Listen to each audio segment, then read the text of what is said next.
2019 жыл мен үчүн өтө кирешөлүү, өтө эсте калаарлык, мен үчүн өтө өмүр бою эсимде калаарлык жыл болду. Корея Республикасында, мамлекетине, ошондой эле Казакстан Республикасында өтө чоң результаттар кылдык. Ошол өзүбүздүн Кыргызстан Бишкекте дагы чоң результаттарды кылдык. Ошол эсте калаарлуу жана кирешелүү жыл болду мен үчүн. Мотивация мен ошо спортсмендердин ийгиликтерин көрүп, Кыргызстан желегин көтөргөнүн көрүп, анан основной өзүмдүн акем Муктар Сексенбаев деген акем күрөштөрү көз алдымда турат. Анан травманын айынан ал күрөшө албай калып, ошол акем аркылуу өтө көп спортко мотивация алам менчи. Спорт үчүн мен көп эле курмандыктарга баргам. Айта кетсем, досторум менен мисалы отуруш ушундай нерселер, дагы бир чогулуп ушундай нерселерден баш тартасың, спортту убагында кыласың. Ошол жаман нерселерден алыстап дегендей жакшы нерселер бар. Мен үчүн эң кыйын болгон беттеш жашоодо деле болгон, спортто деле чемпионат мирада ошо финалда ирандык балбан менен 5-5 болуп, 2 секундда калганда ошол өтө чоң беттеш болду ал жерде. 2 секундда калганда ошо таза акма менен чабып, ошо чоң беттешим ошол болду окшойт го деп эсептейм.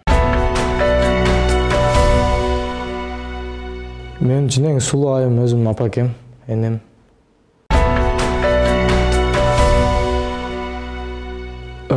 Ыймандуу жана жөнөкөй, ошондой уялчак. Кыргызстан адилеттүүлүк жана коррупция жок болгондон өнүгөт. Себеп дегенде мамлекеттен кароо жакшы болуп атат. Уже мурунку эски жылдарга караганда жылдан жылга спорт өнүгүп атат. Ошол себептен. Коронавирус бир эле мен эмес, бардык элди кыжаатка салып атат.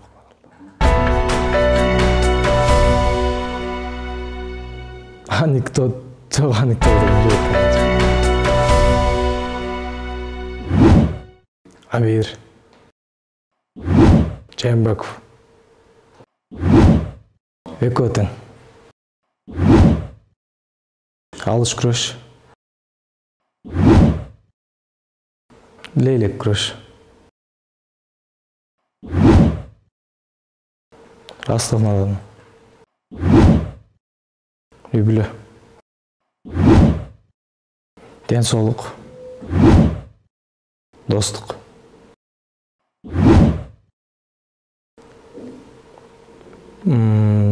Жалгыздыкка караганда популярдуулук жакшы болот. Анжелика Азе Самара Каримова. Гүлнур Сатылганова менчи.